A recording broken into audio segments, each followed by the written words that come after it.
नमस्कार मित्रांनो, लक्ष्मीच्या पावलांनी या मालिकेच्या आजच्या भागामध्ये आपण पाहणार आहोत. आता अद्वैत कलाची अति काळजी करत असतो आणि त्यामुळे कला थोडीशी अद्वैतला खडसावून बोलत असते. ती म्हणत असते, हे बघ चांदेकर, प्लीज तू माझी एवढी अति काळजी का करत आहेस? ह्या सगळ्या गोष्टी तू इथे का करत आहेस?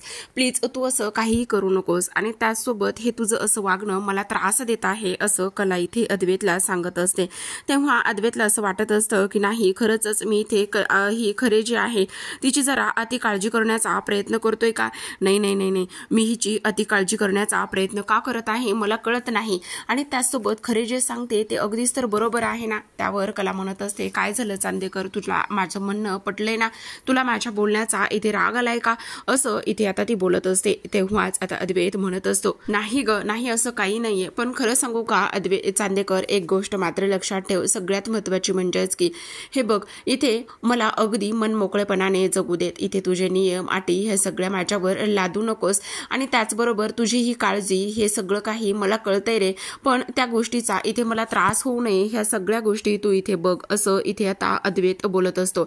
इथे अद्वैत ऐकत असतो आणि कला हे सगळं काही सांगत असते. त्यावरच आता अद्वैत विचार करतो, नाही मी जरा इथे खरेची खूप जास्त अति काळजी करायला लागलेलो आहे का? अगदीच बरोबर आहे ना, ती जे बोलते ते सगळं काही तर खरं आहे ना? मी इथे तिची जरा जास्तच काळजी करत आहे. मी हे सगळं काही नाही केलं पाहिजे. किती नाही म्हटलं तरी सुद्धा इथे मी जरा थोडासा जास्तच वाहवत जात आहे असं इथे तो बोलत असतो. आता ह्या सगळ्या गोष्टी इथे बोलल्यानंतर आता लगेचच तो म्हणत असतो, हो हो बरोबर आहे, अगदीच तुझं हे सगळं काही बरोबर आहे. तू म्हणतेस त्या सगळ्या गोष्टी इथे बरोबर आहेस. मी जरा तुझी खूप जास्त अति काळजी करत आहे. मी असं हे नाही करायला पाहिजे असं इथे आता तो बोलत असतो. आणि तेवढ्यातच आता इकडे ती म्हणत असते, आता बरोबर आहे ना, तुला माझं एवढ्या लवकर म्हणणं पटलं सुद्धा? कसं काय पटलं सांग बरं? त्यावर लगेचच आता इथे म्हणत असतो तो, आता तुझं म्हणणं पटलेलं आहे तरी सुद्धा तुला प्रॉब्लेम आहे का?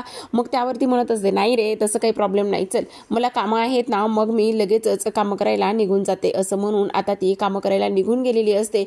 आणि कामं करायला निघून गेल्यानंतर इकडे आता सगळ्यात महत्त्वाची गोष्ट झालेली असते ती म्हणजेच की अद्वैत विचार करत असतो, नाही नाही हे सगळं काय होतंय मला? आणि त्याचबरोबर इथे मी खरेची एवढी काळजी का आणि कशासाठी करतोय? नाही नाही नाही नाही नाही, ह्या सगळ्या गोष्टी अशा नाही झाल्या पाहिजे. नाही नाही नाही नाही, मी एवढी ही सगळी खरेची काळजी जी करतोय ना ती नाही केली पाहिजे. हे खूप जास्त चुकीचं आहे. का होतंय मला हे सगळं? असा इथे तो विचार करत असतो.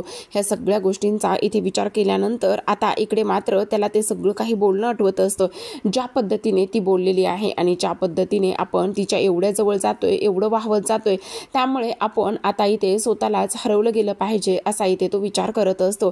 तेवढ्यात आता आबा म्हणत असतात, अरे काय चाललेलं आहे तुमचं? आणि त्याचबरोबर इथे आता तुम्हाला मूर्ती वगैरे काही घडवायची आहे की नाही?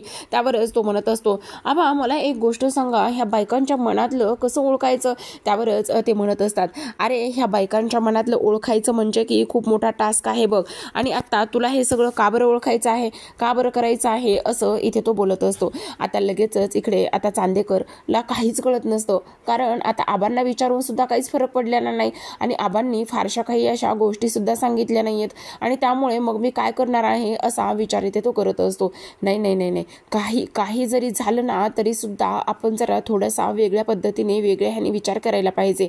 किती नाही म्हटलं तरी सुद्धा इथे आता जी खरे आहे ना तिच्या बाबतीत किंवा तिच्याबद्दल माझ्या मनात काय आहे ना हे मी कसं आणि कोणाला ओळखू?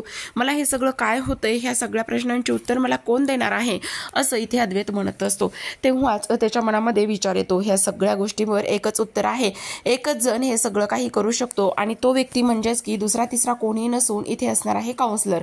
मग आपण काउन्सलरकडे गेलं पाहिजे असा लगेचच अद्वैत इथे विचार करतो.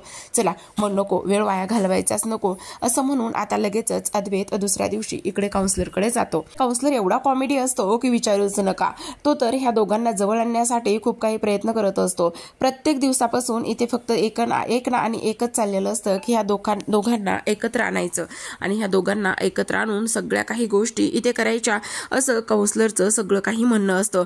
इकडे आता काउन्सलर म्हणत असतो, तुमच्या एक गोष्ट लक्षात येते का? सगळ्यात महत्त्वाची म्हणजेच की बघा, आता इकडे तुम्ही इथे माझ्याकडे आलेला आहात, पण तुम्ही तुमच्या बायकोबद्दल सगळं काही भरभरून कौतुक करत आहात. हे खरंच खूप विचित्र आहे ना. म्हणजे बघा, एका कवीला जे कळतं ते इथे मला सुद्धा कळतं. म्हणजे बघा, मी कवीच आहे ना आहे की नाही? असं म्हणूनच काउन्सलर कविता म्हणायला लागतात. असतात. आता इकडे अद्वैत म्हणत असतो, तुम्हाला मला काय सांगायचंय ते लक्षात घ्या. ती माझी बायको एवढी वेंदळी आहे ना, तिला काहीही कळत नाहीये. वेंदळी म्हटलं तरी राग येतो, हे कर म्हटलं तरी राग येतो. आणि तेव्हा आता इकडे अद्वैत उठून उभा राहतो. तेवढ्यातच काउन्सिलर म्हणत असतात, प्लीज प्लीज जरा तुम्ही खाली बसणार आहात का, घ्या घ्या पाणी घ्या बरं तुम्ही प्यायला. आणि आता लगेचच काउन्सिलर नाचायला सुरुवात करतो. तो म्हणत असतो, आनंदी आनंदगडे. तेव्हा आता अद्वैत म्हणत असतो, तुम्हाला मस्करी सुचते का, तुम्ही अशी मस्करी माझी का बरं करत आहात. प्लीज मी मस्करीच्या मूडमध्ये अजिबातच नाहीये. तुम्हाला एक गोष्ट सांगू का, इथे बघा तिला सगळं काही करायचं असतं, एवढी मल्टीटास्किंग आहे ना की विचारूच नका. मग काय होतं, पडते आजारी आणि मग मी तिची काळजी करायला गेलो. आता बघा ना, म्हणजे नेमकं तुम्हाला काय सांगायचं आहे ते व्यवस्थित सविस्तर सांगा बरं. त्यावर अद्वैत म्हणत असतो, आता बघा झालं काय की तिच्यावर 2 वेळा हल्ला झाला, त्यामुळे मग मी इथे सगळा तिचा मोबाईल आणि माझा मोबाईल एक करण्याचा, म्हणजे तिचा मोबाईल माझ्या मोबाईलला लिंक करण्याचा प्रयत्न केला. त्यावर ती काय म्हणाली माहिती तुम्हाला, अरे चांदेकर तू माझी एवढी अति काळजी का करतोयस, आणि प्लीज एवढी अति काळजी करू नकोस. मग आता मला ही अति काळजी म्हणजे नेमकं काय आहे. अहो तुमची बायको अगदीच बरोबर बोलत आहे, ती काळजी नाहीये, काळजी नाहीये असं म्हणून काउन्सिलर अद्वैतच्या दोन्ही गालांना हात लावत असतो. आणि वा वा वा वा वा, तुम्हाला तर इथे कसलं भारी अवॉर्ड दिलं पाहिजे, एवढ्या दिवसाची मेहनत आज माझी फळाला आलेली आहे, शाब्बास शाब्बास चांदेकर. त्यावर अद्वैत म्हणत असतो, अहो तुम्हाला नेमकं काय म्हणायचं आहे ते तरी सांगणार आहात का तुम्ही असं का बोलताय, घ्या घ्या घ्या तुम्ही पाणी प्या अगोदर. असं म्हणून आता पाणी प्यायला दिलेलं असतं आणि तुम्ही तुमच्या बायकोच्या प्रेमात पडलाय असं म्हणता क्षणी अद्वैतच्या तोंडातून पाण्याचा इथे सगळा जो घोट असतो तो जशाला तसा बाहेर आलेला असतो आणि तेवढ्यातच सगळं ओलं झालेलं असतं. आता तिथे असलेला जो इथे जे आपले काउन्सिलर आहेत त्यांच्या हाताखालची जी माणसं असतात ते साफ करायला आलेले असतात. इकडे अद्वैतला सोफ्यावरती बसवण्यात येतं आणि सोफ्यावर बसवल्यानंतर आता इकडे काउन्सिलर म्हणत असतात, जरा शांत होणार आहात का तुम्ही, प्लीज जरा शांत व्हा आणि ह्या सगळ्या गोष्टी जरा विचार करा तुम्ही कशा पद्धतीने होत आहेत ते.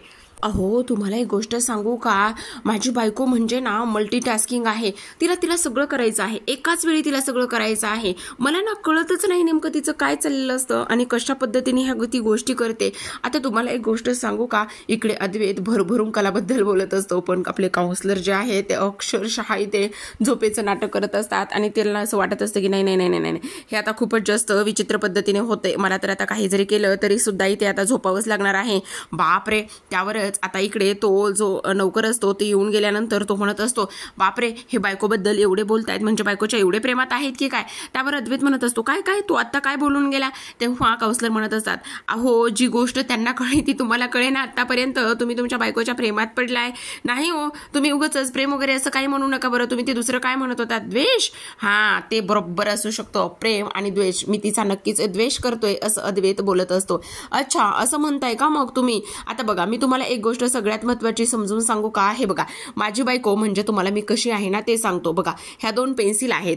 तेव्हा इथे तो म्हणत असतो, ही एक कला आणि हा एक अद्वैत. अहो त्या पेन्सिल आहेत, अहो हो त्या पेन्सिल आहेत, पण ही बघा ही कला आहे, कला. आणि त्यावर तो म्हणत असतो, हो पण आता त्याचं काय. आता बघा हे लिहिल्यानंतर काय होणार, झिजणार ना. हो मग अर्थात झिजणार. आणि ही आजूबाजूचे जे काही मी इथे ठेवलेले आहेत ना टॉय, ते आमच्या घरातील माणसं आहेत. बघा तिला एक वेळा कपड्याच्या घड्या करायच्या असतात, एक वेळा जेवण बनवायचं असतं, एक वेळा आबांच्या औषधाचं करायचं असतं, एक वेळा सगळं करायचं असतं. मग मला सांगा हे सगळं करत असताना तिच्या तब्येतीची हेळसांड होणार नाही का.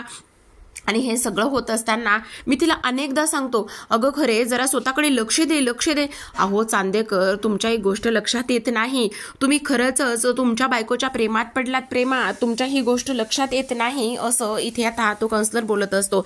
आता ह्या सगळ्या गोष्टी इथे बोलल्यानंतर मात्र अद्वैत विचारात पडतो, खरंच मी इथे खरेच्या प्रेमात पडलोय का. आणि त्याला कलाबरोबर घालवलेले एक ते क्षण आठवत असतात. तेव्हा इथे अद्वैत म्हणत असतो, नाही नाही नाही तुम्ही एक गोष्ट सांगा, मगाशी काय म्हणालात तुम्ही. तेव्हा काउन्सिलर म्हणतो, द्वेष. हा बरोबर, मी खरेचा राग करतो, खरेचा द्वेष करतो, प्रेम वगैरे नाहीच हो. मी आणि खरेवर प्रेम शक्यच नाही, इम्पॉसिबल. थँक्यू आज तुमच्यामुळे मला हे सगळं कळलं. मी बरोबर कलेचा म्हणजेच इथे खरेचा द्वेष करत आहे आणि तो करतच राहणार आहे, समजलं. आता मला माझ्या प्रश्नांचं उत्तर मिळालेलं आहे. इकडे काउन्सिलर म्हणत असतात, अहो काय हे तुमच्या प्रश्नाचं कोडं सोडवता तुम्ही तिच्या प्रेमात पडलात, पण इकडे आमचं काय काय झालेलं आहे, तुमच्या इथे जीवनामध्ये आनंदी आनंदगडे आहे, पण आमच्या ह्याचं काय, आमच्या जीवनामध्ये कुठलाच आनंदी आनंदगडे नाही, असं आता काउन्सलर म्हणत असतात आणि हसायला सुरुवात करत असतात. आता अद्वैत तर घरी आलेला असतो. अद्वैत घरी आल्यानंतर आता इथे बाप्पाची मूर्ती बनवायची असते आणि तेव्हा आबा समोर येतात. आबा समोर आल्याबरोबरच ते म्हणत असतात, अरे अद्वैता, काय चाललं आहे, कसली एवढी घाई आहे, कुठे निघाला आहेस? त्यावरच अद्वैत म्हणत असतो, आबा प्लीज प्लीज, आज ना खूप काम आहेत. तुम्हाला एक गोष्ट सांगू का, खरं तर गणपती बाप्पाची मूर्ती इथे घडवायची आहे आणि गणपती बाप्पाची मूर्ती घडवत असताना एक गोष्ट तुम्हाला सांगतो की सगळ्यात महत्त्वाची म्हणजेच की आता बघा ना, आपल्याकडे जे इथे हिरे आहेत त्या हिऱ्यांचा आपण वापर करून आपल्या चांदेकरांची गणपतीची मूर्ती आपण बनवू शकतो का? म्हणजे बघा, तुमच्याकडे हिरे ठेवलेले आहेत ना, मग ते इथे आपण वापरू शकतो. आणि हे सगळं वरून रोहिणी ऐकत असते आणि ती विचार करते, म्हणजे माझा राहुल एवढे दिवस जे हिरे इकडे दुसरीकडे शोधत होता ते हिरे इथे घरामध्येच आहेत आणि ते सुद्धा आबांच्या खोलीमध्ये आहेत. कुठे आहेत ते नेमके हिरे, असा इथे ती विचार करत असते. आणि त्यावर ह्या सगळ्या गोष्टींचा विचार केल्यानंतर आता ती म्हणत असते, नाही नाही, काही जरी झालं तरी सुद्धा इथे ही गोष्ट लगेचच राहुलला कळवायला हवी. तर इकडे आता आबा म्हणत असतात की चालेल ना, काहीच हरकत नाही, इथे तू ते सगळे हिरे जे आहेत इथे वापरू शकतोस आपल्या गणपतीच्या बाप्पांसाठी. आता लगेच अद्वैत तिथून निघून गेलेला असतो आणि अद्वैत तिथून निघून गेल्यानंतर इकडे मात्र रोहिणी खोलीमध्ये येते आणि रोहिणी खोलीमध्ये येऊन लगेचच ती आता इकडे राहुलला फोन करते आणि राहुलला फोन केल्यानंतर ती सांगत असते, अरे राहुल, कसला आणि कुठे विचार करतोयस तू, आहेस तरी कुठं? तुझ्या एक गोष्ट लक्षात येते का, एवढे दिवस तू त्या हिऱ्यांचा शोधात होतास, एवढे दिवस झालं तू ते हिरे इथे शोधत होतास, मग ते हिरे आहेत कुठे, तुला माहिती तरी आहे का? तेव्हा इथे ती म्हणत असतो, काय कुठे आहेत मॉम ते हिरे? अरे ते हिरे इकडे आबांच्याच तिजोरीमध्ये आहेत असं सांगितलेलं असतं. तेव्हाच आता इकडे राहुल विचार करतो, नाही नाही नाही, काही जरी झाले तरी सुद्धा आपल्याला ते हिरे इथे मिळालेच पाहिजे, असा इथे तो विचार करतो. आता लगेचच राहुल त्याच्या माणसाला कामाला लावत असतो आणि त्याच्या माणसाला कामाला लावताना तो म्हणत असतो, तुम्हाला काय करायचं आहे ते व्यवस्थित माहिती आहे ना? त्यावरच आता त्याचा माणूस म्हणत असतो, पण साहेब हे खूप रिस्की आहे. त्यावरच आता राहुल म्हणत असतो, हो हे सगळं खूप रिस्की आहे ना, आणि रिस्की आहे म्हणूनच हे काम मी इथे तुम्हाला दिलेलं आहे, ही गोष्ट तुमच्या लक्षात येत नाहीये का? त्यावरच आता इथे हे कशा पद्धतीने करायचंय, काय करायचंय, हे सगळं तुम्हाला मी समजावून सांगणार आहे. आणि त्यामुळेच आता एक गोष्ट नीट आणि व्यवस्थित लक्षात घ्या, काही जरी झालं तरी सुद्धा इथे ते हिरे आपल्यालाच मिळाले पाहिजेत, असं इथे आता राहुल त्या माणसाला बजावून सांगत असतो. इकडे आता सरोज तिच्या खोलीमध्ये काम करत असते. तेवढ्यातच आबा जे आहेत ते इकडे तिच्या खोलीमध्ये येतात आणि आबा तिच्या खोलीमध्ये आल्यानंतर मग सरोजला म्हणत असतात, अगं सरोज, मला तुला काही विचारायचं आहे, काही बोलायचं आहे. त्यावरच ती म्हणत असते, हां आबा काय झालं, बोला ना. त्यावरच आता इकडे ते म्हणत असतात आणि तेव्हा सरोज म्हणत असते, हां बोला ना, काय झालेलं आहे आणि तुम्ही कशाबद्दल बोलत आहात? तेवढ्यातच आता इकडे आबा म्हणत असतात, खरं सांगू का गं सरोज, मला तुला एक गोष्ट विचारायची आहे. किंवा आता बघ ना, तुम्ही ती एवढी मोठी स्पर्धा खेळलात, एवढ्या मोठ्या त्या स्पर्धेमध्ये सासूसुना म्हणून मिरवलात, पण मला तुमच्या त्या जोडीमध्ये सासूसुना कमी आणि तुमच्या त्या जोडीमध्ये मैत्री जास्त दिसलेली आहे बघ. आणि मला असं वाटतं की आता कलाचा तू मैत्रीण म्हणून तरी इथे विचार आणि स्वीकार करावा असं मला वाटतंय. त्यावर लगेच सरोज म्हणत असते, आबा तुम्हाला एक गोष्ट सांगू का, तुम्ही मला हे सगळं काही इथे विचारायला आलात आणि सांगायला आलात त्याबद्दल मला आनंदच आहे. ती मुलगी अर्थात चांगली आहे, तिचं वागणं, तिचं बोलणं, त्याचबरोबर तिचा तो चांगुलपणा, हे सगळ्या गोष्टी चांगल्या आहेत आणि अर्थात ती एक मुलगी म्हणून चांगली आहे, मला तिची किंमत कळालेली आहे. पण आबा एक गोष्ट मात्र तेवढीच महत्त्वाची आणि सरळ आहे, ती म्हणजेच की आत्तापर्यंत ती चांदेकरांची सून होण्यासाठी मी तिची इथे पात्रता सांगितलेली नाहीये, किंवा ज्या अटी मी तिला घातलेल्या आहेत त्या अटीमध्ये ती आत्तापर्यंत तरी उतरलेली नाही आहे. मान्य आहे, ती मुलगी चांगली आहे, सर्वांची काळजी घेते, त्याचबरोबर हे घर व्यवस्थित सांभाळते. मग आबा म्हणत असतात, मग झालं तर तुला आणखी काय हवंय सरोज? त्यावरच आता सरोज म्हणत असते, नाही आबा, मी काही अटी घातल्या होत्या आणि जोपर्यंत माझं समाधान होत नाही आणि मला ती एकदम परफेक्ट अशा माझ्या अद्वैतची बायको वाटत नाही, तोपर्यंत मी तिला चांदेकरांची सून म्हणून स्वीकारणार नाही, असं आता इकडे सरोजने सांगितलेलं असतं. इकडे सरोजच्या तोंडून हे शब्द ऐकल्यानंतर तर आबांना तर खूप मोठा धक्का बसतो, कारण इकडे आता ज्या पद्धतीने इकडे जी काही मंगळागौरीची स्पर्धा झाली होती, त्या मंगळागौरीच्या स्पर्धेमध्ये इथे किती काही गोष्टी दोघींनी एकत्र केल्या होत्या आणि किती काही गोष्टी दोघींनी एकत्र करून सुद्धा आज सरोज ह्या पद्धतीने बोलत आहे म्हटल्यावर हे सगळं थोडंसं विचार करण्यासारखंच आहे ग सरोज, असं आबांचं म्हणणं असतं. या सगळ्या गोष्टी आबा बोलत असतात, पण सरोजला मात्र इथे काही आणि कोणाचं कसलंच ऐकून घ्यायचं नसतं.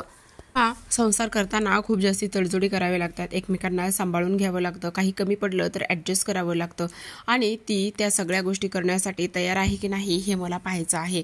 तुम्हाला एक गोष्ट सांगू, अद्वैतचे बाबा जेव्हा सोडून गेले तेव्हा मी किती काय भोगलेला आहे आणि किती कशा पद्धतीने तडजोड करून हा संसार केलेला आहे, ते माझ्या मुलाच्या बाबतीत, माझ्या सुनेच्या बाबतीत होऊ नये म्हणून मी हे सगळं काही करत आहे. मला खात्री आहे की आता इथे हे जर सगळं व्यवस्थित झालं तर मी ते ह्या दोघांच्या नात्याबद्दल नक्कीच विचार करू शकते आणि नक्कीच विचार केल्यानंतर मी इथे ती दोघे सुद्धा चांगले आहेत आणि त्याचबरोबर इथे त्यांना कुठली तडजोड करता लागू नये आणि त्याचसोबत तडजोड करायची वेळ आली तर तिने मागे सरकू नये असंच मला वाटत आहे. आणि ती एक माणूस म्हणून चांगली आहे, तिच्यावर संस्कार चांगले आहे, ती घर सांभाळायला उत्तम आहे, पण अद्वैतला तिनं सांभाळलं पाहिजे. आपला अद्वैत किती निरागस आहे, त्याचबरोबर त्याचा कुणी फायदा घेतला नाही असं मला वाटतंय आणि तेव्हा मी इथे विचार करेल असं इथे सरोज म्हटलेली असते. तेव्हा आबा विचार करतात, सरोज किती नाही म्हटलं तरी आज तुझ्या तोंडून हे कलेबद्दल सगळं काही ऐकल्यानंतर मला खूप बरं वाटलेलं आहे, कारण कलाच्या बाबतीत तू इथे एक पाऊल पुढे टाकलेलं आहेस हे तर आज मात्र नक्की दिसून आलेलं आहे. त्यामुळे आबा मात्र इथे खूप जास्त खुश झालेले असतात. तर इकडे दुसऱ्या बाजूला आता गणपतीसाठी खरे हिरे घ्यायचे असतात म्हणून लॉकरमध्ये ठेवलेले हिरे कला आणि अद्वैत घ्यायला निघालेले असतात. आता तेव्हाच कला आणि अद्वैत गाडीतून उतरतात आणि तेव्हा तिथे समोर राहुल असतो. राहुल समोर असतानाच आता इकडे मात्र राहुल हे सगळं काही त्याच्या माणसाला समजावून सांगत असतो. आता इकडे कला आणि अद्वैत सुद्धा तिथे चाललेले असतात आणि राहुल आणि त्याचसोबत इथे त्याचा माणूस सुद्धा तिथे असतो. आता कला म्हणत असते अरे चल, तेव्हा दोघे सुद्धा इकडे निघालेले असतात. दोघे सुद्धा निघत असताना आता राहुल तिथे समोर असतो. राहुलच्या हातातून आता लगेचच आता मोबाईल जो आहे तो इकडे खाली पडतो आणि राहुलच्या हातातून जो मोबाईल आहे तो इकडे खाली पडल्याबरोबरच आता लगेचच इकडे तो खाली वागतो आणि कला आणि अद्वैत आतमध्ये निघून जातात. कला अद्वैत आतमध्ये निघून गेल्यानंतर आता इकडे आज तुम्ही इकडे कसं येणं केलं, त्यावरच अद्वैत म्हणत असतो काही नाही, इथे हिरे ठेवलेले आहेत ना लॉकरमध्ये ते घेण्यासाठी आलेलो आहोत असं म्हणूनच आता दोघे जण सुद्धा हिरे घेण्यासाठी निघतात. आता तिथे सिक्युरिटी असतो. त्याचबरोबर इकडे दुसऱ्या बाजूला जो राहुल आहे तो सुद्धा आलेला असतो. राहुल तिथे आल्यानंतर आता एक गोष्ट इथे दिसते, राहुल आणि त्याचबरोबर त्याचा माणूस. तेव्हा इथे सिक्युरिटी जो आहे तो राहुलला थांबवण्याचं काम करत असतो आणि सिक्युरिटीने राहुलला थांबवल्यानंतर आता इकडे तो म्हणत असतो काय झालेलं आहे, का थांबवत आहेस? अहो साहेब, असंच थांबवत नाहीये मी, इथे तुमच्या घरचीच माणसं आलेली आहेत आणि कोण आलेला आहे? अद्वैत चांदेकर आणि त्यांची बायको आलेले आहेत आणि त्यामुळे मी तुम्हाला इथे थांबवत आहे, बस, बाकी काही नाहीये. आणि म्हणून मी म्हटलं एकाच घरातील माणसं दोघं आहेत आणि ते येऊस तर तुम्ही इथे थांबावं असं माझं म्हणणं आहे. तेवढ्यातच आता इकडे राहुल विचार करतो काय अद्वैत आणि कला इथे आहेत, ह्या दोघांनी जर मला इथे पाहिलं तर खूपच मोठा प्रॉब्लेम होईल. नाही, काही जरी झालं तरी सुद्धा मला इथे थांबता येणार नाही, काही जरी झालं तरी सुद्धा मला इथून जावं लागेल असं म्हणूनच तो आता तिथून निघालेला असतो. आणि तो तिथून निघाल्यानंतर आता इकडे मात्र प्रेक्षकांनो आजच्या भागामध्ये एवढंच. उद्याचा भाग खूपच इंटरेस्टिंग आणि धमाल असणार आहे. अद्वैत आता रजनीला विचारतो कलाला कुठे पाहिलंयस का? इकडे आता सरोजला सुद्धा तो विचारतो तू खरीला कुठे पाहिलंयस का? तेव्हा आता इथे सरोज म्हणत असते आत्ताच तिच्याशीच बोलणं झालेलं आहे, ती काही कामानिमित्त बाहेर गेलेली आहे आणि ह्या गणपती उत्सवामध्ये ती इथे नसणार आहे. तेव्हा अद्वैतच्या मनामध्ये विचार येतो नाही हे असं कसं झालेलं आहे, गेल्या वर्षी गणपती उत्सवामध्ये तू मला ह्या घरामध्ये नको होतीस आणि आज असं मला का वाटतंय की तू ह्या घरामध्ये हवी आहेस, तू माझ्यासोबत हवी आहेस, या घरामध्ये हवी आहेस असा अद्वैत इथे विचार करत असतो आणि आज मी तुला खूप मिस करतोय असं सुद्धा आता अद्वैत बोलत असतो. तर प्रेक्षकांनो अशाच नवनवीन मालिकांचे अपडेट्स जाणून घ्यायचे असतील, पाहायचे असतील तर नक्की चॅनलला सबस्क्राईब करा.